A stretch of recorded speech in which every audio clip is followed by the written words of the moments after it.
एक विख्यात विदुषी गायिका, शास्त्रीय संगीत की विदुषी महिला, एक लाडली बिटिया, एक बच्ची जिसने अपने पिता की वायलिन की धुनों के माध्यम से अपनी यात्रा प्रारंभ करी। जी हाँ, सीखना प्रारंभ किया। वो है ना कि खोजी हुई है तो तुरंत मिल जाई है पल भर की तलाश में। कौन कौन से घराने हैं भारत में जी और बनारस घराना उनमें से सबसे विशेष क्यों है? मोबाइल तो के जमाने के आशिक क्या समझेंगे कि वो चिट्ठी की खुशबू क्या हुआ करती क्या वैसे मैं पिया को मनाऊं कौन जतन से पिया को मनाऊं।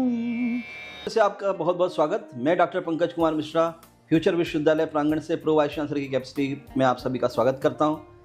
आप सभी के लिए एक गर्व का विषय है कि आज हमारे पॉडकास्ट की अगली एपिसोड में एक विख्यात विदुषी गायिका, शास्त्रीय संगीत की विदुषी महिला सुनंदा शर्मा के रूप में, जिन्हें पूरा देश और विदेश जानता है, वो आज हमारे प्रांगण में हैं। ये बनारस घराने से संपर्क रखती हैं और किस प्रकार से उन्होंने अपनी शिक्षा को प्राप्त किया, अपना जीवन जो है संगीत की दिशा में पूरा न्यौछावर किया। संगीत की सेवा करते करते न केवल उन्होंने अपनी जो पैशन है उसको फॉलो किया, लेकिन आज पूरे देश विदेश में इनका एक अग्रणी नाम है।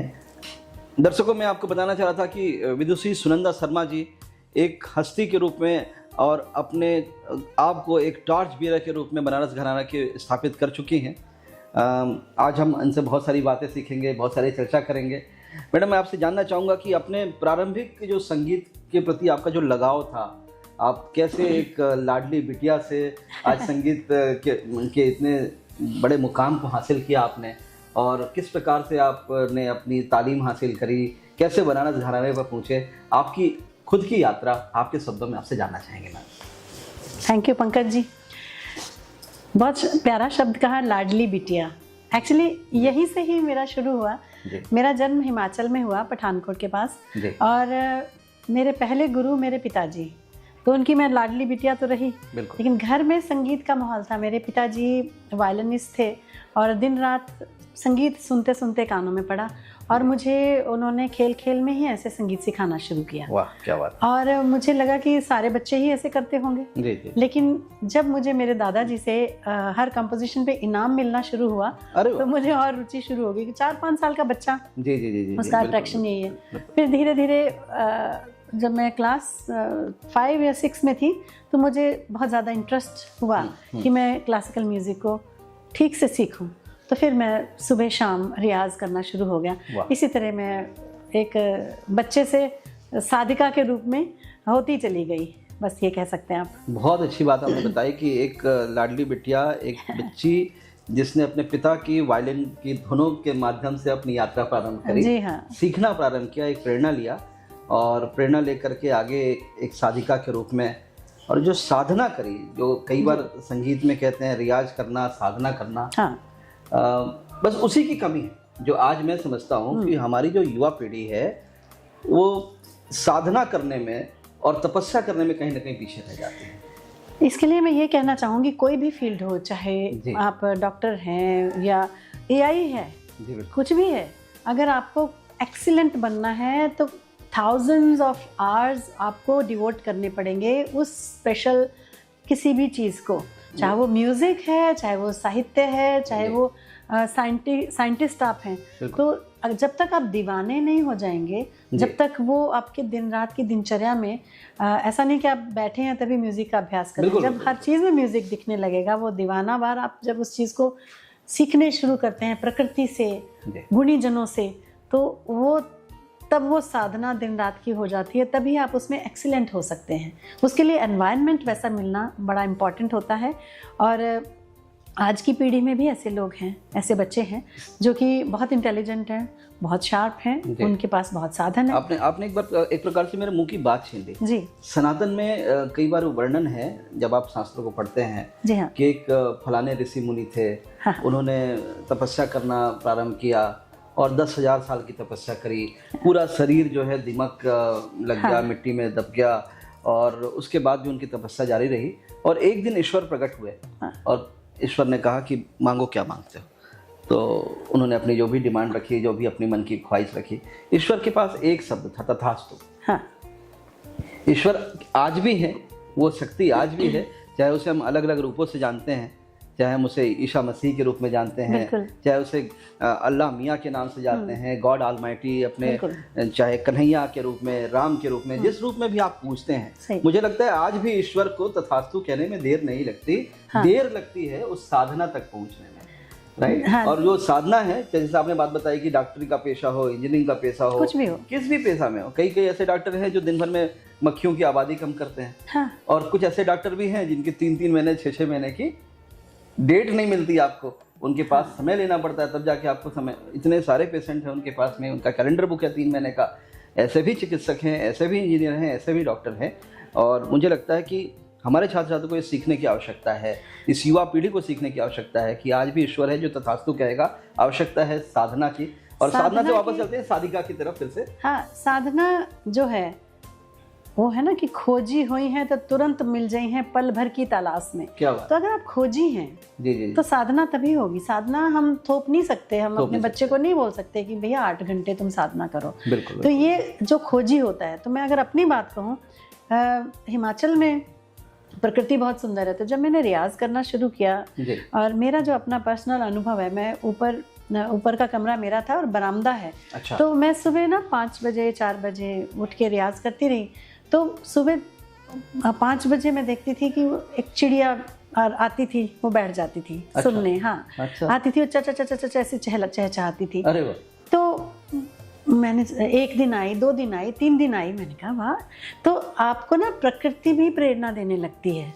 और उसके बाद एक दिन मेरी तबीयत थोड़ी ठीक नहीं थी, मैं नहीं उठी, और चिड़िया ठोक रही है दरवाजे पे और चहचहा रही है। अच्छा। तो मैं एकदम उठी, मुझे लगा कि कोई मेरा इंतजार कर रहा है। वाह। तो ये मेरे साथ में जो साधना करते हैं सबके साथ ऐसी चीजें होती हैं। और ईश्वर का संकेत था कि तुम आज संकेत था। तो मुझे लगा हो इसका मतलब मेरा यही रास्ता है। सो ये विस्पर्स जो होते हैं ना, विस्पर्स फ्रॉम ऑलमाइटी, नेचर के थ्रू। तो पिताजी के बाद पहला ऑडियंस वो चिड़िया थी आपकी। हाँ, प्रकृति तो थी, साथ में प्रेरक के रूप में काम किया उन्होंने आपको। हाँ, बिल्कुल। तो ये शौक पैदा हो गया। इसी तरह से कई तो ये शौक जो संगीत का था, जो अभी तक तो घर में था, एक कमरे में सीमित था, आपने बताया ऊपर वाले कमरे में रियाज चल रहा था, फिर अचानक से मन में क्या ऐसी प्रेरणा जागी कि आप बनारस घराने तक पहुंचे और बनारस घराने का टॉर्च बीरियर के रूप में आज आगे बढ़े हैं और बनारस घराने को भी आप सम्मानित कर रहे हैं। देखिए, मैं पंजाब की चीज़ें गाती थी क्योंकि उधर हिमाचल पंजाब एक ही है, तो मैं वही चीज़ें अपने पिताजी से सीखती थी। अपने दादाजी से मैं बचपन में कहानियाँ सुनती थी कि काशी विद्या का गढ़ है। जी। तो मुझे ना बचपन से ये शौक था कि मैं काशी जाऊंगी। और फिर धीरे धीरे जब मैं अपने पिताजी के साथ उंगली पकड़ के संगीत सम्मेलनों में जाती थी, तो बनारस से जो कलाकार आते थे उनका इम्पैक्ट मेरी आत्मा पे अलग होता था। वाह, क्या बात। तो मुझे लगता था अरे ये संगीत, जैसे पंडित राजन साजन मिश्र जी, उनको मैं सुनती थी, बहुत आते थे, मुझे लगता था। और भी अपा जी आती थी, तो मुझे लगता था इसमें शास्त्र तो है, इसमें भाव अलग तरह का है।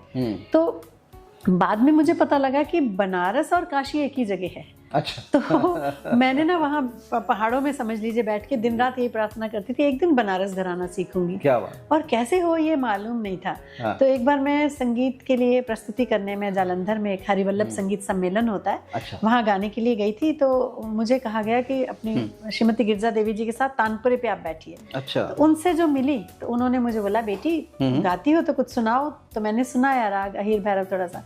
तो उन्होंने बोला, बनारस चलोगी? अरे वाह। So that was answer to my prayers. Right. कहते हैं ना, किसी चीज को दिल से चाहो तो पूरी कायनात मिल जाती है आपको उस चीज को पूरा करने मिलाने के लिए। फिर बस मैंने कहा मेरे पिताजी आए हैं, हम उनसे बात करते हैं। तो शाम को उनका कॉन्सर्ट था, तो पिताजी से बात हुई, तो उन्होंने बोला, भैया आपकी बेटी मुझे दे दीजिए। उन्होंने बोला, आज से आपकी बेटी है। So that's how it happened, transition। और मैं वहाँ से फिर बनारस चली गई। फिर लगातार 10 साल गुरु घर में रही, साल में एक बार पठानकोट जाती थी। यहीं पे मेरा प्रश्न था कि गुरु शिष्य परंपरा के रूप में आपने पूरा अध्ययन किया जी। तो विदुषी गिरजा देवी से आपने किस प्रकार की तालीम पाई? हाँ। और उनसे मिली जीवन की शिक्षाएं क्या क्या रही, इसके बारे में जरूर बताइए हमें। पुराने गुरु ऐसे गढ़ते थे शिष्य को कि क्या कहें, कैसे बताएं। नहीं, बताना होगा। रीजन है कि आज के समय में ना गुरु बचा ना शिष्य, अब स्टूडेंट और टीचर रह गया। तो हमें स्टूडेंट टीचर से बहुत अलग है। राइट। तो उन्होंने खुद मुझे पसंद किया था। जब मैं बनारस पहुंची तो मुझे लगा कि ये तो बहुत खुश है मेरी आवाज़ से या मेरे गाने से। तो उन्होंने बोला बेटा बनारस का गाना सीखने से पहले बनारस का खाना, बनारस की बोली सीखनी होगी। क्या बात है बहुत बढ़िया। क्योंकि तुम मेरे घराने को सीखोगी और तुम्हारे जो साहित्य में पंजाबीपन झलकेगा तुम्हारी हिंदी में, अच्छा, तो वो खिचड़ी पक जाएगी। सो ये ग्रूमिंग है ना। तो मैंने सोचा अच्छा। तो फिर वहीं से तालीम शुरू हुई। फिर मुझे हम बैठ के वो चाइनीज मार्शल आर्ट की बहुत सारी फिल्में दिखाती थी। मैं तो कहती हूँ सारे स्टूडेंट्स को देखनी चाहिए। जो पुरानी फिल्म्स हैं मार्शल आर्ट्स की, कि कैसे वो एक्सीलेंट करते हैं अपने शरीर को तोड़ के भी। और मार्शल आर्ट पर संगीत समझ में नहीं आया। कंसंट्रेशन, कंसंट्रेशन, फेथ, विश्वास। कैसे आप एक बिल्डिंग से दूसरी बिल्डिंग किस फेथ के सारे कूद जाते हैं। कितनी practice, only practice and with faith. और अगर कोई भी विधा है उसके साथ जितना आपने समय बिताया है उतनी वो आपकी अपनी हो जाएगी। बहुत बढ़िया। जितना आपने समय बिताया है जी। ऐसे YouTube से इधर उधर सीख के आप कुछ भी अगर करते हैं उसका इम्पैक्ट नहीं होता। You have to live the moment. तो गुरुजी के पास में सुबह उठ के 4-5 बजे अभ्यास जब होता था तो दूसरे कमरे से सुनती थी और फिर बताती थी कि ये तुम्हारा ठीक था, ये तुम्हारा गलत था। अच्छा। फिर दिन में बैठ के तैयारी कराती थी और उसके बाद फिर उनके साथ ट्रैवल करती थी, मंच पे ट्रेनिंग। तो ये गुरु शिष्य परंपरा, बिल्कुल यही गुरु शिष्य परंपरा थी। और गुरु को देख के बहुत सारी चीजें सीखे। बहुत बढ़िया। उनके साथ रह के जीवन की शिक्षाएं क्या मिली? मतलब एक तो ये हो गया कि हमने जो ट्रेड है, जो संगीत है उसको सीखा, और मतलब लाइफ। बहुत अच्छा पंकज जी, बहुत सुंदर सवाल जी। हमारे गुरुजी को थोड़ा हार्ट की प्रॉब्लम थी। अच्छा। तो उनको हार्ट अटैक भी हुआ था, उसके बाद उनका सर्जरी भी हो गई थी। लेकिन उसके बाद उन्होंने तुरंत गाना शुरू किया। वो आर्मी की तरह थी कि ऐसा नहीं कि हाय अब मुझे बीमार हूँ, हाय मैं बैठ गई, एकदम मुझे रेस्ट करना है, नहीं, कर्म पे एकदम डटी रहती थी। तो एक बार इंदौर में प्रोग्राम था और कॉन्सर्ट में उनको गाना था। तो मैंने ये जो विटनेस किया, तो हम गाड़ी से उतरे तो वो बहुत सारे पंडाल वहाँ लगे हुए थे। तो एक पंडाल से भीड़ आ रही थी, वो कॉन्सर्ट खत्म हुआ वहाँ पे तो बहुत सारी भीड़ आई। तो हम उतर के गाड़ी से जा रहे थे। अच्छा। और वो भीड़ हम दोनों को बहा के ले गई। जैसे ऑर्गेनाइजर भी बेचारे उधर रह गए और उनका ऐसे लगा कि उनका चोक हो रहा है गला, ऐसे मुझे डर लगा। और फिर वो साइड में खड़े होकर उन्होंने खुद को संयत किया और उसके बाद ही स्टेज पे अनाउंस हुआ उनका नाम। स्टेज पे गई, उन्होंने 1 मिनट आंख बंद की, उसका गाना शुरू किया। तो समझ ही नहीं आया कि अभी प्रॉब्लम में थी। क्या तो ये थी पावर ऑफ कंसंट्रेशन। और ये सीखा कि किसी भी आप हालात में होते हो, जीवन का कोई भी दुख सुख इतना प्रभाव ना करे कि आपका जो मेन जो जीवन का जिस पे आप चले हुए रास्ता उससे भटक जाओ। जी जी जी। संगीत के बारे में मैं उतना ही जानता हूँ जितना आप आर्टिफिशियल इंटेलिजेंस के बारे में जानती हैं या आप मैथमेटिक्स के बारे में जानती हैं। तो मैं अपने समझने के लिए, अपने दर्शकों के लिए जानना चाहूँगा आपसे कि कौन कौन से घराने हैं भारत में जी। और बनारस घराना उनमें से सबसे विशेष क्यों है? हाँ। इसके बारे में जरूर बताएं। देखिए बहुत सारे घराने हैं। ध्रुपद धमार के अलग घराने हैं, ख्याल के अलग घराने हैं। जो इस समय इंडिया में देखिए राग तो वही है, संगीत वही है। घराना होता है जैसे घर की परंपरा, किसी घर में कैसा खान पान, किसी घर में कैसा खान पान, राग सेम है। वास्तव में एक ही बात सब कहते हैं, लेकिन मेन जो घराने हैं, पटियाला घराना है, ग्वालियर घराना है, जयपुर अतरौली घराना है ना, इस तरह बनारस घराना है। तो इस तरह के 9-10 घराने। पटियाला पास पड़ता, आप बनारस से प्रभावित थे काफी लोगों से, इसलिए बनारस घराना है। पटियाला पास था आपके लिए, पटियाला ज्यादा पास था। बिल्कुल पास था, लेकिन I was touched with Kashi और बनारस घराना, तो वो मैं पाना चाहती थी। जीवन की शाम लोग बनारस में, काशी में बिताना चाहते हैं। हाँ, हमने जीवन की सुबह वहाँ बिताई। आपने शुरुआत वहाँ से करी गंगा जी के तट पर। जी। मुझे पता चला कि आपकी गायकी में ख्याल, ठुमरी, दादरा, चैती और कजरी जैसे कई शैलियाँ हैं। जी जी। आप शास्त्रीय संगीत की इन अलग अलग विधाओं को कैसे साथ देती हैं इतने शिद्दत से? कैसे साथ लेती हूँ? बचपन से तो पिताजी के साथ में ख्याल की तालीम मिली थी, मैं प्रैक्टिस कर ही रही थी। फिर मेरे गुरु जी के पास एक खजाना जैसे कह सकते हैं, उसमें ख्याल है, टप्पा है, ठुमरी, दादरा, होरी, कजरी, चैती, ये सब विधाएं। तो हर विधा के लिए आपको अलग प्रैक्टिस करनी पड़ती है। अब ख्याल जो है, ख्याल तो एक पूरा शास्त्र है, तो आपको टेक्निकली बहुत तैयारी करनी पड़ती है ख्याल के लिए। जी, जी, जी। और ठुमरी, दादरा, होली वगैरह ये विधाएं तो आपको साहित्यिक और पोइटिक होना पड़ेगा मन से। बिल्कुल बिल्कुल। तो जो कविता कहती है वही आपके सुर जब कहते हैं तब ठुमरी बनती है। जी जी जी जी। तो इसलिए वो हर विधा के लिए, हर जॉनर के लिए अप्रोच अलग होती है जी। लेकिन सबके पीछे एक ही रास्ता है, प्रैक्टिस और गुरु की संगत। एक घर से यात्रा प्रारंभ हुई, बनारस घराने में पहुंची जी। जैसे आपने बताया कि पहला ऑडियंस आपके पिताजी, दूसरी ऑडियंस वो चिड़िया, और उसके बाद मतलब ना केवल देश के बड़े मंच पे बल्कि वैश्विक मंचों पे भी आपने अपनी प्रतिभा का प्रदर्शन किया, देश का नाम रोशन किया, आपने अपना नाम रोशन किया, घराने का नाम रोशन किया, बहुत सारे सम्मान प्राप्त हुए। इतना जब आप आगे बढ़ी और उसके बाद आपके पास में अब वो दर्शक नहीं है जो कई बार आप भी महसूस करते हैं कि comedy show, stand up comedy देखना लोग ज़्यादा पसंद कर रहे हैं। और आज के समय में वो क्या कहते हैं आशीष, जो वेब सीरीज़ आ रही है लोग उसमें व्यस्त हैं। तो ऐसी जब समय है उस समय में भी आप लोग जो हैं शास्त्रीय संगीत को जीवित रखे हुए हैं।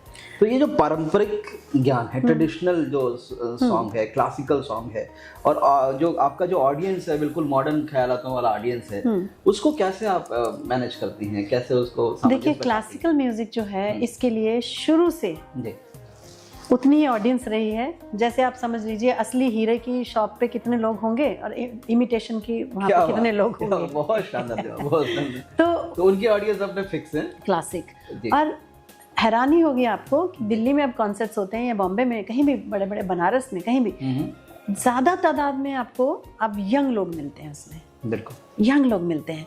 सो ये ऑडियंस वो तो ऑडियंस नहीं है कि स्टेडियम में हो रहा है प्रोग्राम, है ना। क्लासिकल म्यूजिक स्टेडियम में तो नहीं होता, लेकिन ऑडिटोरियम्स डेफिनेटली भरे होते हैं, हज़ारों की ऑडियंस आती है और देयर इज रियली ऑडियंस। और बहुत सारे स्टूडेंट्स ऐसे हैं जो आज भी बहुत शौक के साथ सीख रहे हैं और इसी में आगे बढ़ना चाहते हैं। जीवन में एक अजीब सा बदलाव है, ये जो डिवाइस है जो मेरे पास भी है, आपके पास में है, और कई बार मैं बताता हूँ कि आदि भी दुखा, अंत भी दुखा, मध्य भी दुखा, और जीवन में परमानंद की प्राप्ति और मोक्ष की प्राप्ति के लिए सुबह शाम भारत की 70% जनता रील देखने में व्यस्त है और 20% जो जनता बच गई वो रील बनाने में व्यस्त है।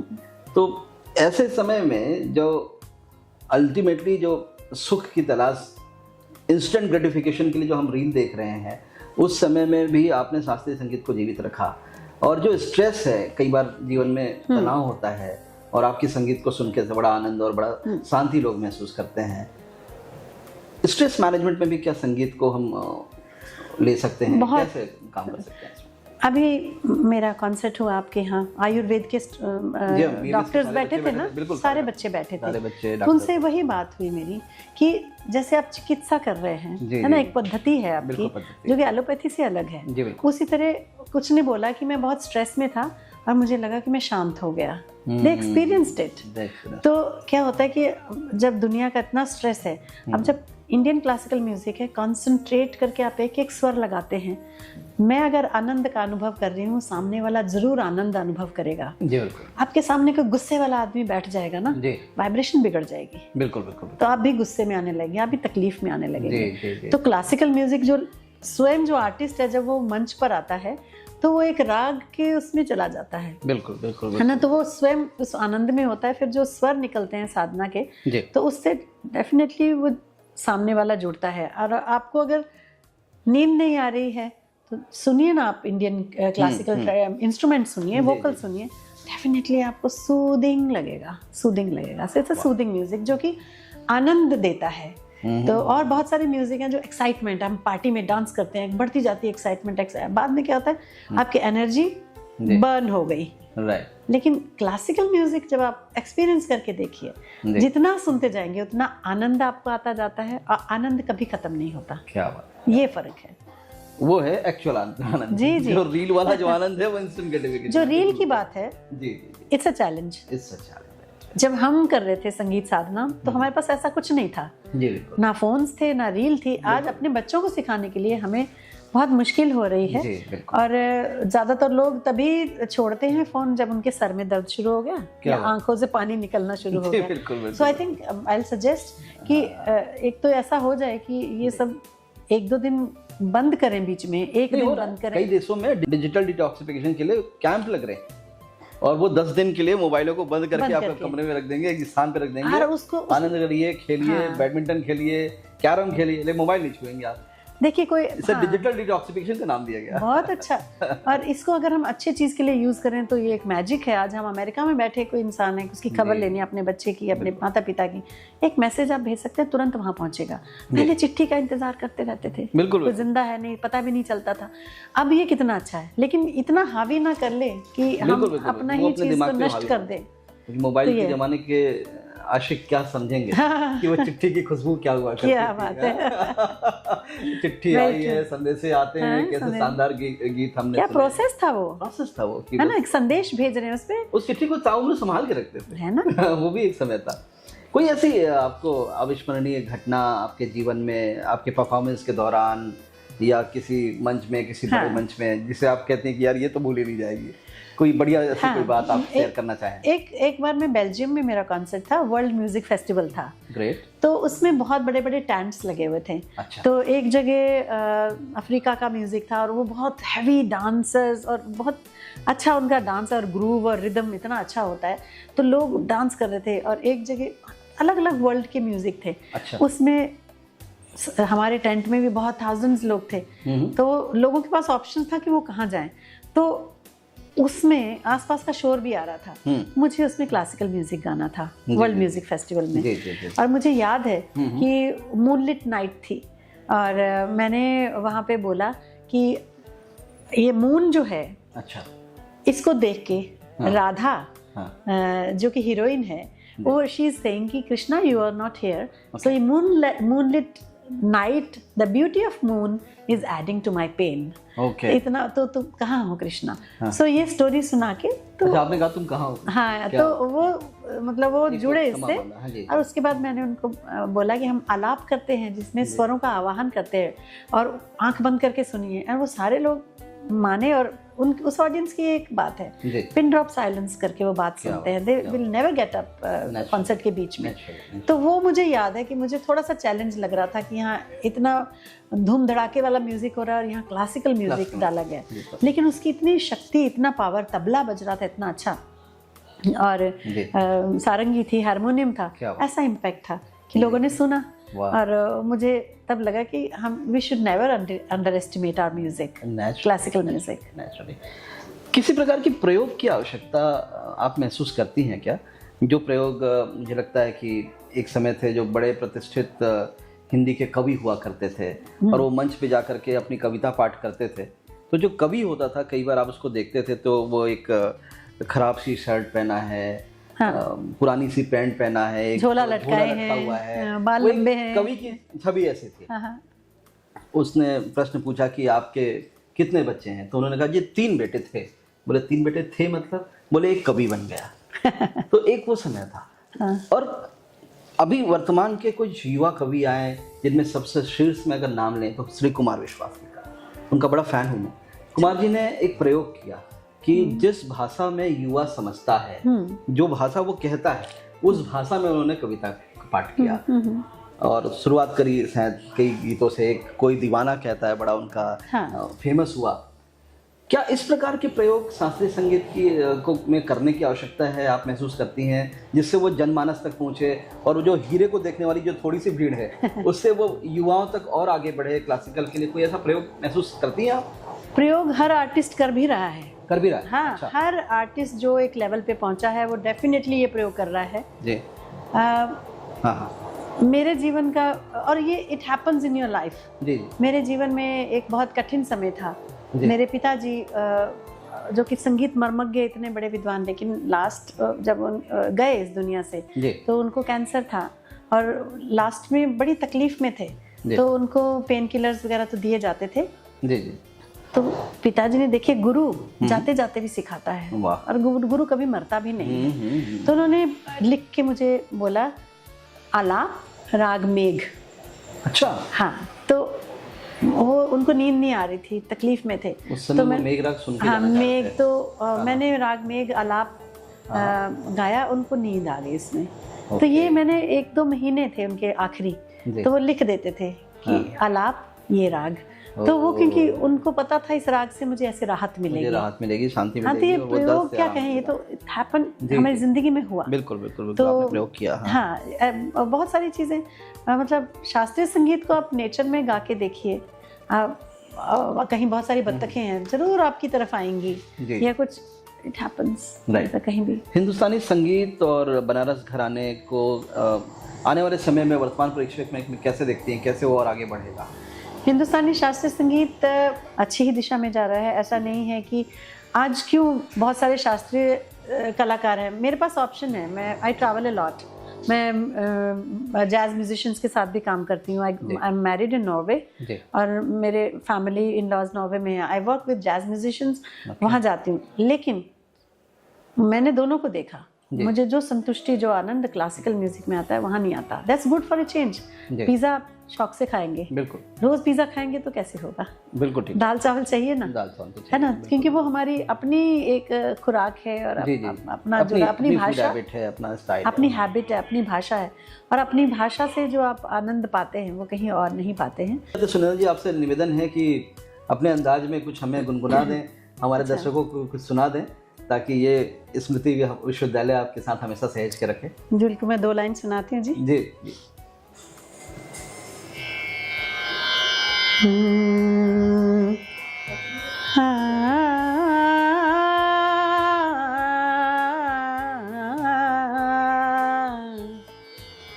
कौन जतन से मैं पिया को मनाऊं, कौन जतन से पिया को मनाऊं, मैं तो भई हूँ बावरिया,